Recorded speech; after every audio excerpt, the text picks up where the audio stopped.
What is up, everybody? Welcome back to the channel, guys. We are gonna dive headfirst into the LS versus Coyote swap debate today, right here, right now. But first, cue up that epic intro.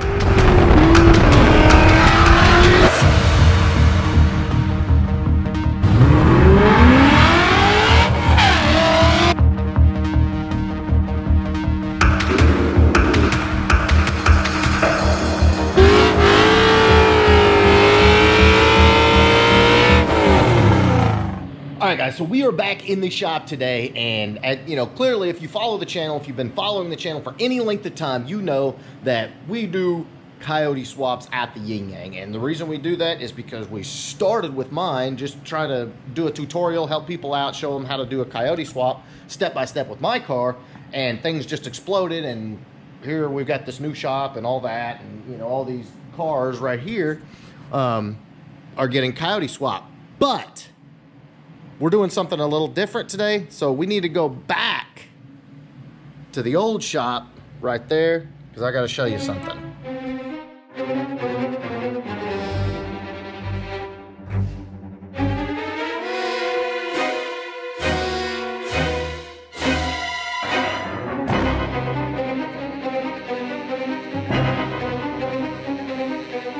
All right, boys, here we are in the old shop.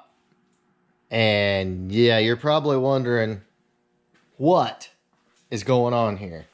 Why is there a 6-liter LS and a 4L60 or 80, whatever that is, and a Chevy truck in the shop? And why is it on your channel? Because you are a Ford guy, and this is where I come to see Mustang stuff. Okay, guys, here's the deal. Now, bear with me a little bit, because I want you to kind of take a step back and let's, talk about something logically.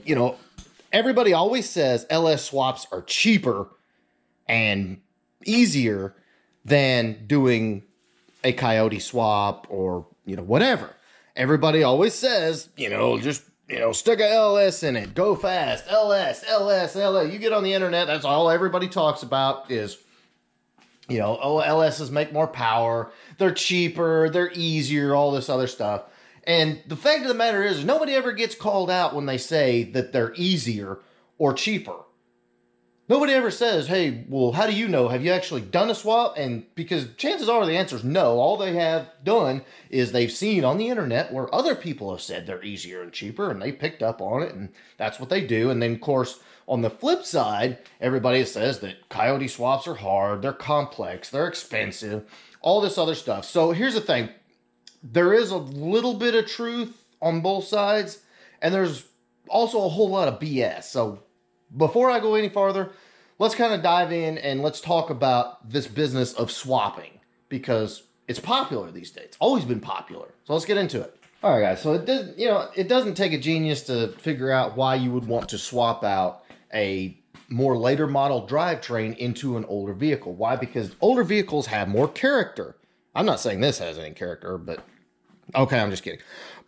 Older vehicles have more character. They're better looking, in my opinion. And I think a lot of you guys' opinion. They just, older vehicles are cool, and especially if you're from this generation, and these trucks were new, or these cars or whatever were new back when you were younger or whatever, and so that's where your attention lies. That's what gets you charged up. That's why I'm so into Fox bodies, because I remember when they were new, when I was a kid, I would go to the Ford dealer on my bicycle and dream about buying a new car or a new Mustang, which was a Fox body. So getting back in the, back then, this is what you had to work with. You had old leaky 305s and 350s. They made basically no power, and they weren't reliable. They were always giving you all kinds of problems, stuff like that. Just not conducive to a nice, comfortable, relaxing drive. And so you have these. You have the newer, fuel-injected, computer-controlled engines and transmissions that run better. They get better fuel mileage. They make more power, on and on. So it's not hard to see why someone would want to swap a later model drivetrain into an older vehicle, just like the Coyote swaps that we do. So, there is that. And, I know I'm preaching to the choir, but, that's the whole purpose behind these drivetrain swaps. That's why they're so popular, is because, like it or not, technology does rule, and newer engines make more power, get better fuel economy, and run better than the older ones. I mean, it's just par for the course. I mean, you compare a tube TV to a flat screen TV. I mean, technology's a great thing. Flip phones, iPhone, technology's grand. So that's kind of the point. All right, guys, so what I want to cover with this, and I'm not going to cover this whole swap, but it is going to be interesting for me, and I think for everybody to see just what's involved cost-wise and, time, labor-wise, all that, complexity-wise in, an LS swap versus coyote swap, because my contention is a swap is going to be a swap regardless. You're going to have to plumb everything. There's going to be a lot of custom stuff that you're going to have to buy. Like, he already had to buy this kit, and I'm sure this probably wasn't very cheap, but, oil pan and pickup headers, motor mounts, going to have to figure out trans mounts, drive shafts. And while this says LS swap in a box, this does not cover the power steering. This does not cover the air conditioning. This doesn't cover the fuel system.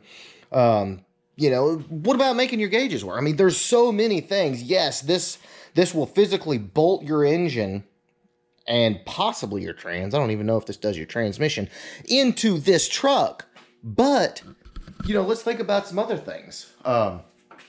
Again, power steering and air conditioning. You're still going to have to do that. So that's a lot of money, a lot of time, a lot of expense and complexity.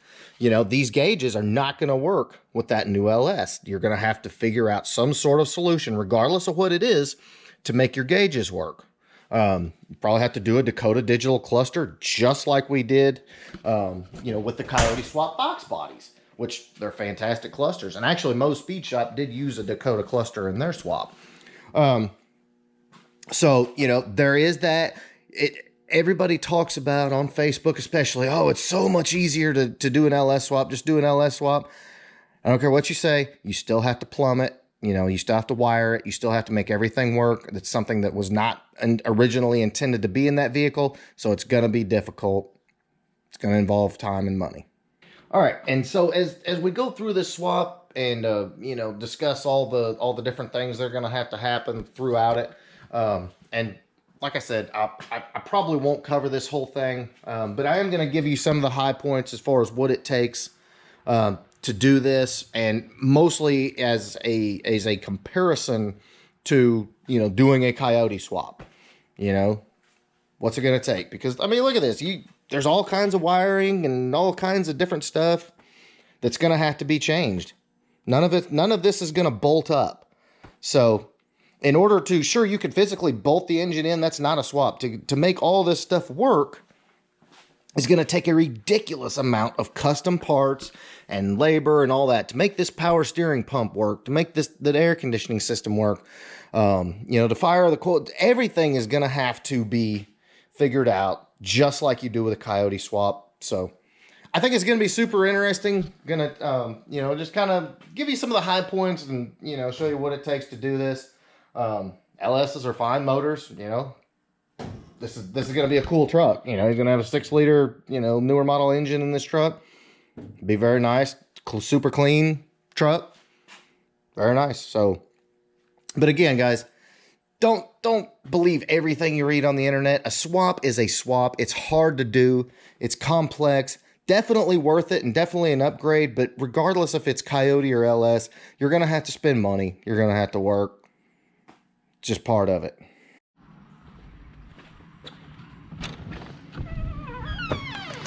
All right, so